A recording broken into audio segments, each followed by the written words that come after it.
What is up, everybody? Welcome back to another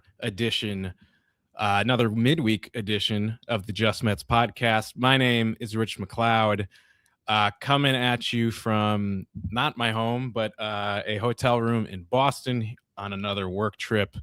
But still wanted to bring a podcast to you. We're going live if you're with us on YouTube right after the finale of the Mets and Rockies series at a little after 6 p.m. Mets take 2 out of 3 against the Colorado Rockies, but they do wind up dropping the finale of the series, game that they once led 2-0.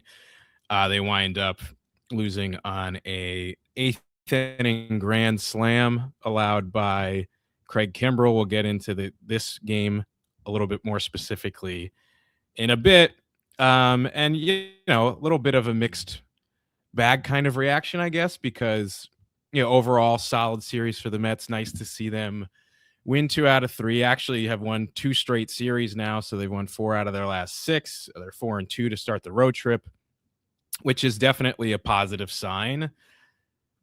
That being said, when the series ends on such a down note, you still lose the season series to the Rockies. And despite winning back-to-back series, you're still 9 games under 500 at this point in the season.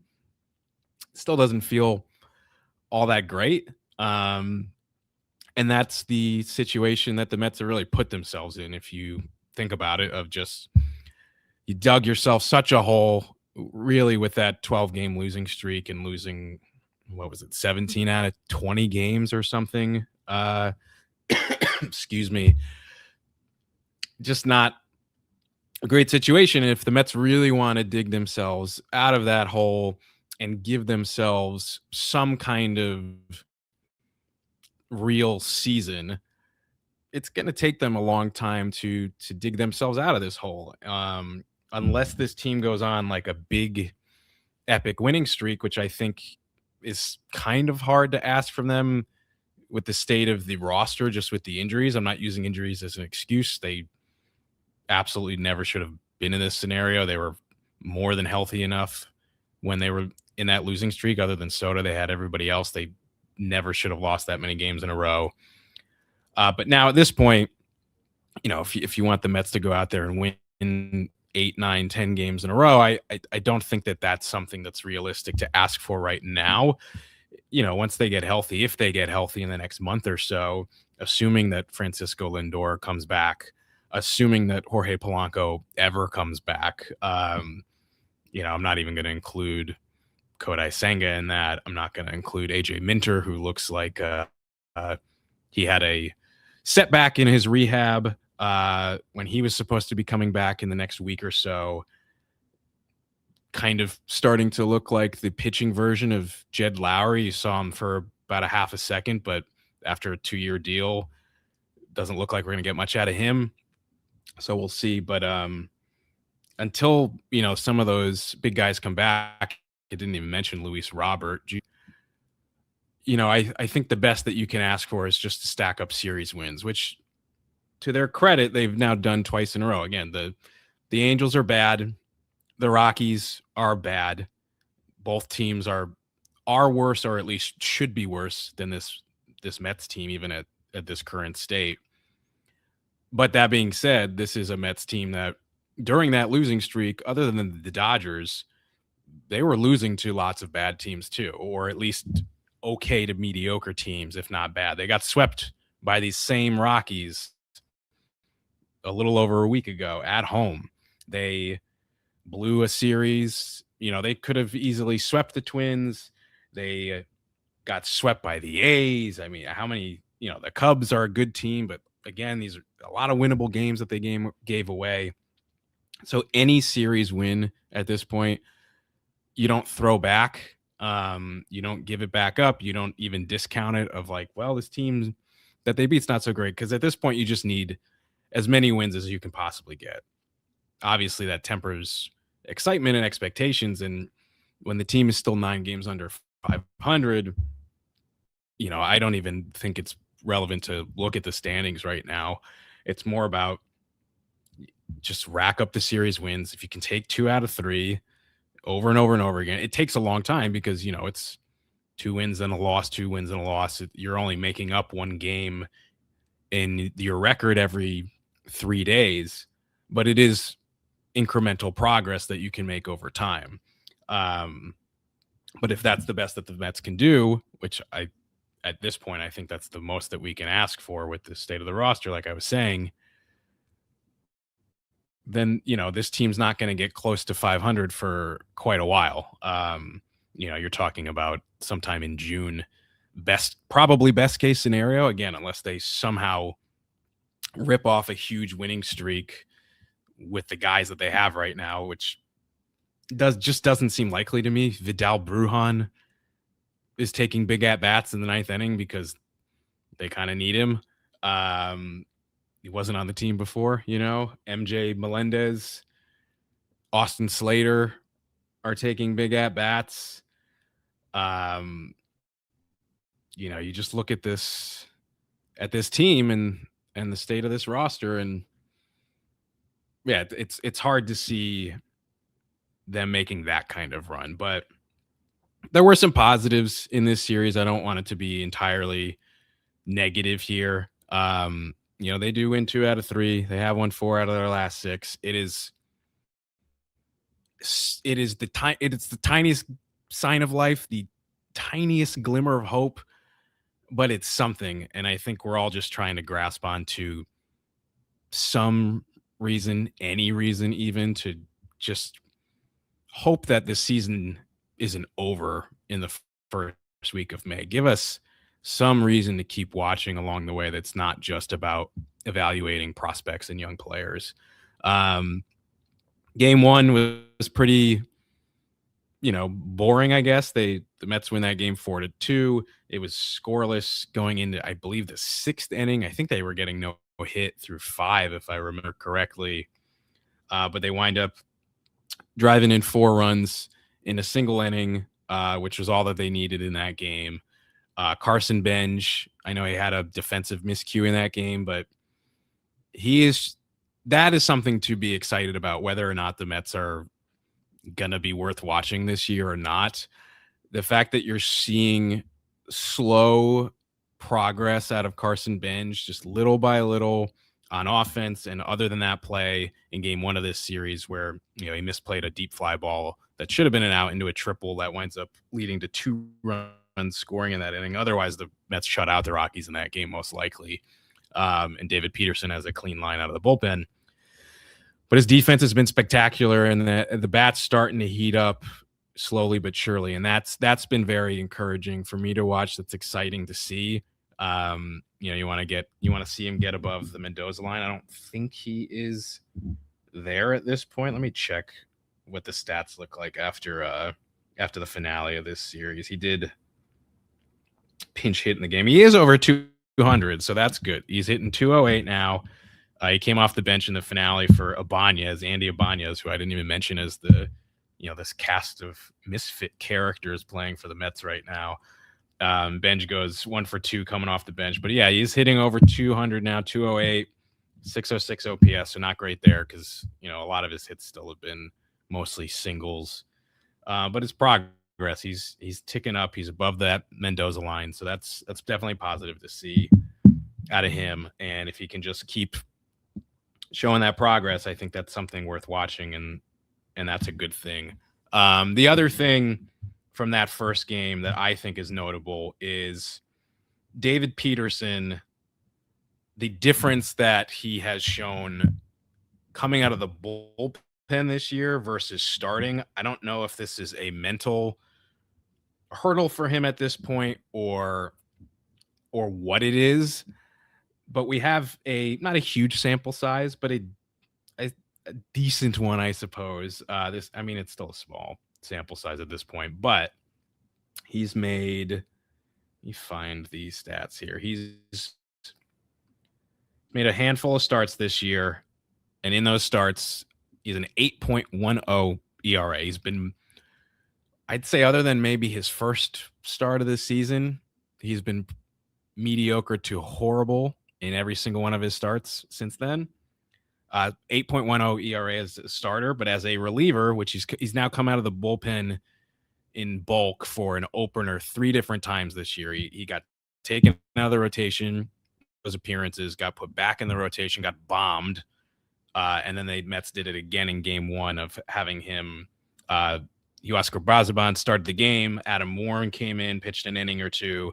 And then Peterson comes in for 4 innings as the bulk guy. So as a reliever in 3 appearances now, 2.45 ERA. So compared to 8.10 as a starter, for whatever reason, something is seemingly working there for David Peterson. I put the tweet out there the other night. He's basically Steven Matz as a starter, but Johan Santana from the left side when he comes out of the bullpen. But I think right now that's kind of maybe the way to go for the Mets until they have another arm from the minor leagues, whether that's Wenninger or Jonah Tong in a couple of months. I'm not counting on Kodai Senga at this point to do anything. I think the Mets will keep him on his, injury rehab as long as they are legally allowed to do so, because I just think that they don't trust him, and it's hard to believe that they're not done with him. I mean, I did say that all offseason. They brought him back, guaranteed him a rotation spot, and then here we are again. But until there's another arm that's ready, I kind of think that you have to leave things as is right now. I think you have your 3 stalwarts, which are Peralta, McLean, and Clay Holmes, the ace of the team at this point. You have Christian Scott, who I would continue to run out there his last 2 starts. I know he didn't go very deep today, but it's been very encouraging. I think as encouraged as I've seen from Christian Scott in a bit, including his last few starts in his first stint with the club 2 years ago. And then I think on the 5th day, you just keep going with this opener thing right now. I think that it's kind of been working, at least for the David Peterson starts. And, can you go like that the entire year? Probably not, unless you're getting more, length out of some of your other starters. But for now, I honestly do think that that's the formula. And, for whatever reason, it's just been translating better for David Peterson. So I wouldn't stick him back in the rotation at this point unless you absolutely have to. And unless there's another injury, there's no reason to do that. I think you just keep running him out there as the bulk guy every 5 days in an opener situation until it stops working at that point. Game 2 of the series winds up getting pushed back. So the Mets get, we're in May, but, in Colorado, Mets get snowed out in game 2. So they wind up shifting everything. They were supposed to have the off day Thursday. Instead, they're off Tuesday. They move Wednesday's game to a night game. And then the series finale winds up happening on Thursday, which was supposed to be a mutual off day for both teams. So that at least worked out that they didn't have to play a doubleheader in still pretty cold and snowy conditions on Wednesday. So Wednesday night, they play game 2. Offense actually breaks out. Wow, batting leadoff. That was a pretty big development the last few days. Hits the first leadoff home run of his entire career. The Mets wind up scoring 10 runs in that game. Nice offensive, big offensive games from Carson Benj. Marcus Semien got 4 hits, even hit a home run. The home run came at the end of the game when it was already, I think it was 8-4, 8-5 at that point. But, it was nice to see. Freddie Peralta, 5-frame Freddie, as I'm starting to call him, pitched very well for 5 innings, but couldn't give the Mets more than that. He finishes at 91. I guess if the score was closer at that point it was 8-0. Maybe they could have had him start the 6th. I doubt it with 91 pitches because at best you're getting another out of him. I doubt that you could have asked him to go a whole inning. I would really like to see Freddie Peralta at least give you 6 innings. And I mean, God forbid he gets an out in the 7th at any point this season. I know that hasn't been his game, but the Mets did give up a lot for the guy, and I'm not going to rake him over the coals for a game that 1, they won by 5 runs, and 2, he gave up no runs in the game. But I would like to see him give them a little bit more length than he's giving them right now. But he pitched well, all things considered. Tobias Myers, a rare stinker for him. He comes in and immediately gives up. I think he gives up 3-4 runs before he even records an out. Made the game a little bit hairy, but the Mets tacked 2 extra runs late in the game thanks to that Semien home run. And yeah, otherwise, like, fairly stress-free win there. They win 10-5. Devin Williams comes in at the end of the game, finishes it out. I think he got credited with the save. So nice to see from Devin Williams, who's still sporting an ERA over 6, but it's been better more recently. But then you get to the series finale, and that's where mostly bad things happened. The one good thing was Christian Scott. It did suck to see he tires with outs in the 5th. He's a single out away. He's still looking for his first major league win. He hasn't made a ton of starts, but he made 8-9 starts in his rookie season. Never got a win there, and then he's now appeared 3 different times for the Mets this season and still hasn't been eligible for a victory. He walks his last batter on 4 pitches. He was at, I believe, 81 pitches, which is the high for him this year in the minors or the major leagues. Remember, he is coming off of Tommy John surgery and missing well over a year of baseball at this point. So the Mets are being very careful with him. So I fully understand that. He missed, out of the zone to the last batter on pretty much all 4 of those pitches. So I think the Mets saw that he was gassed at that point. They're not going to push him and risk him hurting his arm. But he comes out of the game with a 2-1 lead at that point. Mets eventually blow that later, but 4 2/3, 3 hits, just the 1 run, 2 walks. Nice to see him keeping those walks down. 6 strikeouts overall. Just very limited sample size, but 3.27 ERA so far for Christian Scott. There's definitely some positives out of him. Brazaban comes in, pitched okay. It was really the walks were what doomed him, and he winds up getting bit by a bloop single with 2 outs by Jake McCarthy, who for whatever reason decided he was going to be the ultimate Met killer recently. Jake McCarthy then later in the game comes up with the bases loaded, still a 2-2 game against Craig Kimbrell, rips a ball down the right field line. I thought it was foul. I think probably every Met fan out there thinks it was foul. They rule that it's fair. It's a grand slam. Rockies take the lead 6-2. They review it. They uphold the call.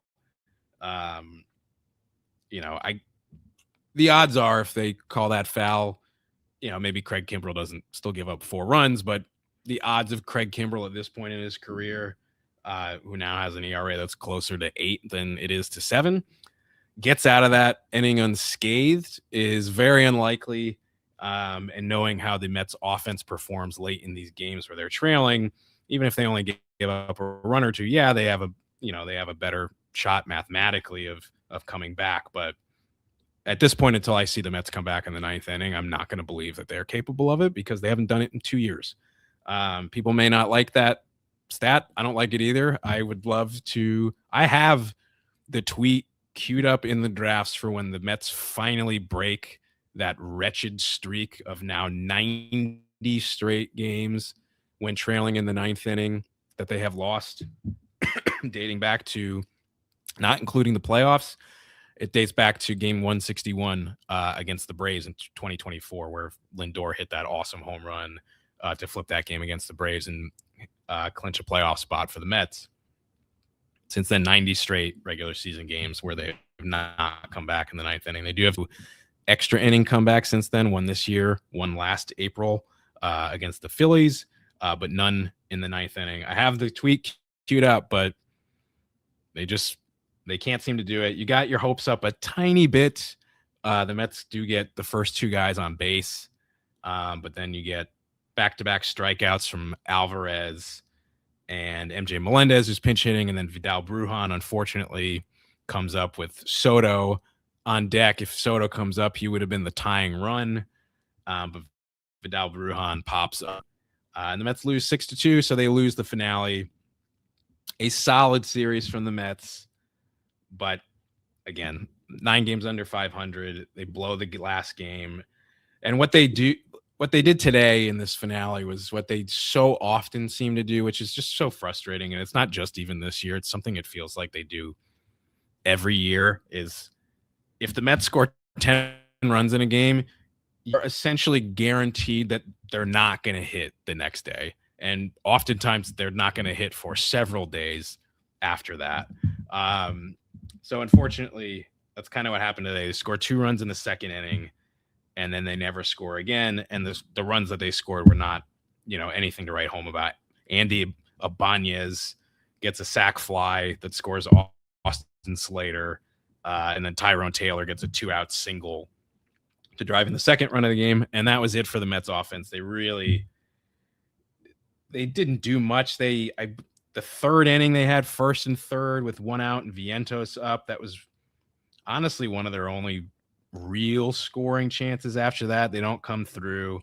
Soto comes up in the 5th or the 6th inning with a good run in scoring position. He pops out, and then you have that, the fake 9th inning comeback that we've become far too accustomed to the last year and a half. But that was kind of it. They get 6 hits, the finale, and now they head to Arizona for the last 3 games that they will play this far west the rest of the year, which is a good situation. They open up the series tomorrow, Friday night at 9:40 in Arizona.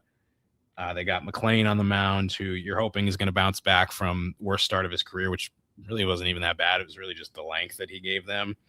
But you got McLeod going on Friday. You got Clay Holmes, my ace of the Mets, going on Saturday at 7 p.m. And then a 4:00 game on Sunday. Mets haven't announced a starter for that yet. And then they have an off day, and they come back to the East Coast after that. So last leg of the West Coast trip coming up. And we'll see where it goes. Just keep winning games. Just keep winning series. If you can just win 2-3. Again, it's going to take a while. You're 9 games under 500. I don't even want to look at how far back they are in the NL East at this point. I feel like it would just hurt my feelings at this point. They got a lot of work to do, but you got to start somewhere. So I think that it's an okay start. They've won back-to-back series, and hopefully you can just keep doing it. Let's see what the live chat has to say, and then I think we'll probably wrap this early because I've been up since 5 a.m. I was on a plane shooting all around Boston all day. I'm pretty tired. Watched the Mets lose that very fun game to finish their series in Colorado. Let's see what we got here. This one from Tony HVAC2. Why Mendy and Stearns, whoever makes the lineup call seemed, this is written, sorry, Tony, this is written very confusingly, felt that it was acceptable to lose while being 10 games below 500. I mean, if we're just talking about this game on Thursday, the finale, yeah, I mean, the Mets,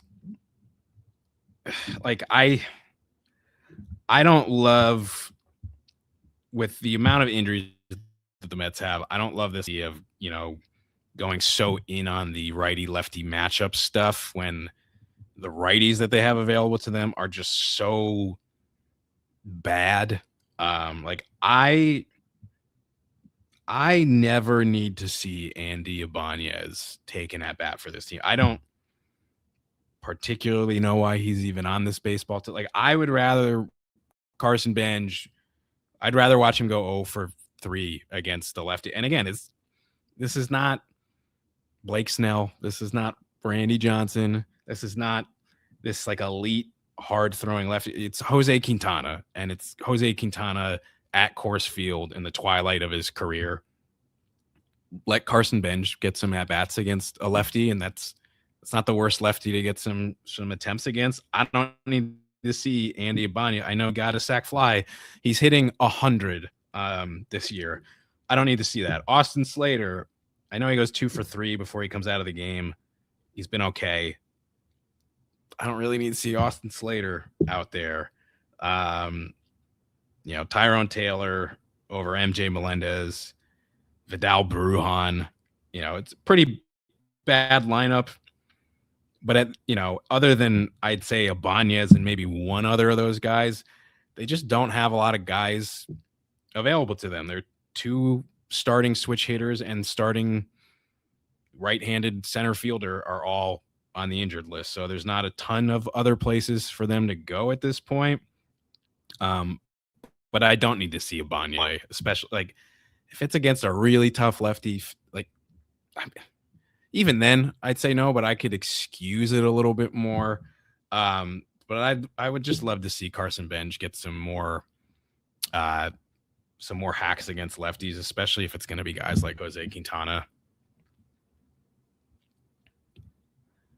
Adam Smith, how is allowed to swing at the first pitch with Soto on deck as the tying run, 2 out in the 9th?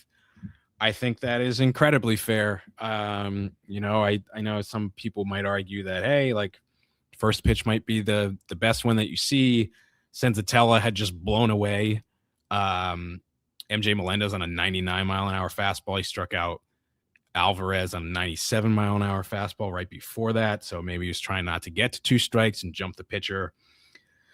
But you're Vidal Brujan. Honestly, I know the Mets don't have a lot of options. They had already used Beatty as a pinch hitter. They'd already used Benj and Melendez. So I'm not sure they even had really anybody they could go to for Brujan there. But with Soto sitting there on deck as the tying run, it is tough to see Brujan pop pretty much right away. Justin Hall, fire Carlos. Yeah, I mean, look, the Mets are 4-2 since the organization came out and publicly said to one reporter that they don't plan on firing him. 4-2. Again, it's not this crazy stretch. I think the Phillies are 8-1, 9-1 since they did fire Rob Thompson and made John Mattingly the interim. So they're not on a run like that, at least not yet, but have had improved play since they came out and said what they were at least planning to do with the manager. I think that is something. I don't know that Mendoza did anything super egregious in this series. Honestly, the last 2 series, other than some of the challenge stuff in Anaheim, but not as much stuff from Mendoza that's made me go nuts, at least in this series against the Rockies. Yeah. Tony again, we can't call any team bad when the Mets are in last place. Yeah, I mean, the Rockies are bad. The Angels are bad. A lot of these other teams the Mets played are bad, but the Mets are also bad. So, we call a spade a spade. Pant Rice or Pant Treese 1 says, glad we won the series. We need to do every time, but should have swept today. I agree. Mendoza's poor managing strikes again with pin decisions and lineup decisions. Yeah, I mean, I don't know. I guess you could argue in the 8th inning of a tie game, looking to, wrap up a series sweep, you could really use at that point. Could you have gone? Was Weaver available? Because Weaver did pitch in game 2. He pitched an inning. Did he pitch in game 1 as well? I know they were off at least on Tuesday with the weather situation. I mean, Weaver didn't.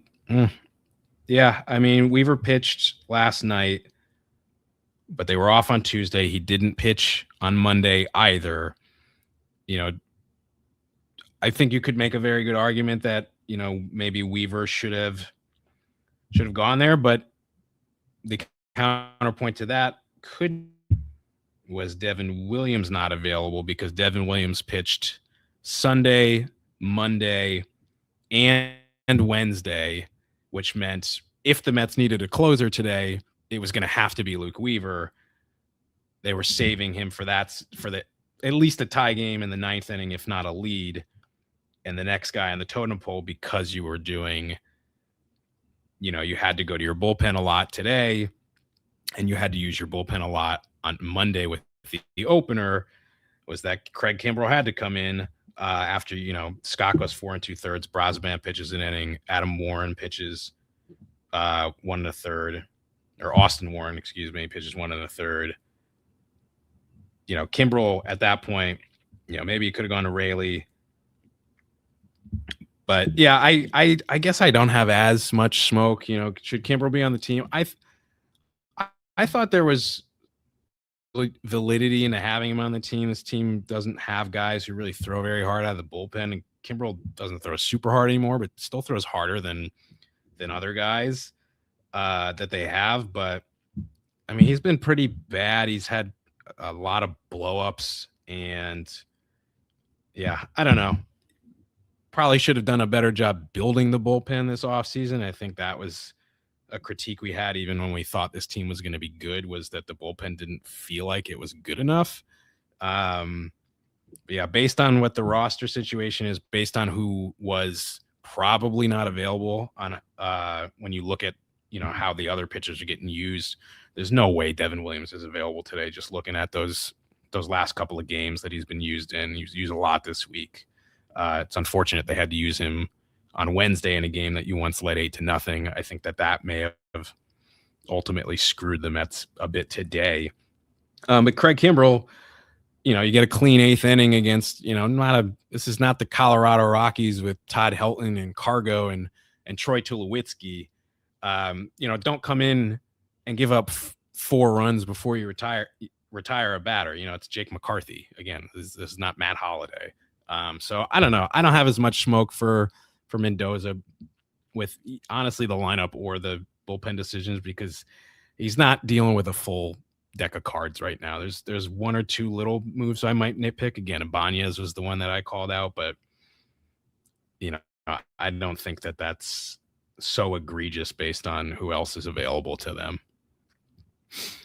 Joe Saturn says Mets are 0-15 when they score 2 runs or less this year. Is that true? And man, they have scored 2 runs or less in so many games this year. That's, at one point it was half of their games. It's a little bit less than that now, but not that much less. And then one more from Pantrice. I know Myers got shelled in game 2, but I feel like you should always go Manaea first, even though he sucks too. Sometimes his funky arm slot works and you can get multiple innings from him. Yeah, I mean, again, I think we're maybe picking nits a little bit, and Manaea was so bad in his most recent appearance when he blew up in that Nationals game. I don't know that you can trust him. And Myers has been so good. I don't think that you could have predicted Tobias Myers comes into an 8-0 game and pours gasoline on the fire and then makes the Mets, use a lot of their high leverage relievers in that game where they really shouldn't have. I think sometimes just shit happens, and I don't know.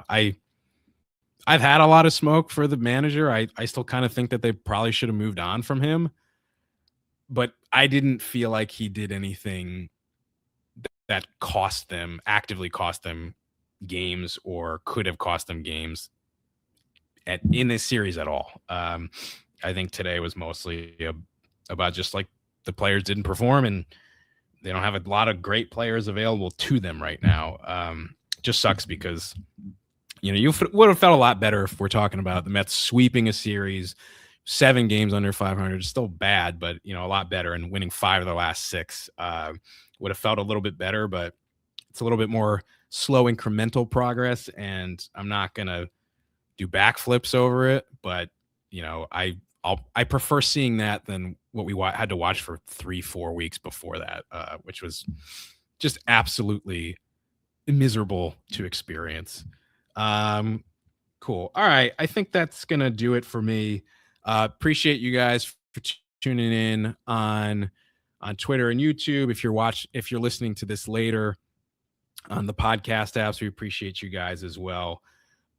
Shout out to the Believe Network. I don't know if I shouted them out at the top of the podcast, but our great partners over there. If you're watching this on YouTube and you dug it, please like, subscribe, leave a comment on the video.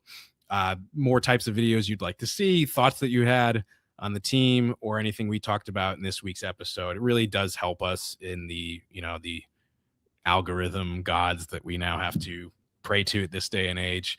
If you're listening on any of the podcast apps, Apple, Spotify, any of that stuff, if you could give us a 5-star rating and a review, download the pod, subscribe to the pod. Again, it makes a huge difference. It doesn't sound like a lot, but it really, really does.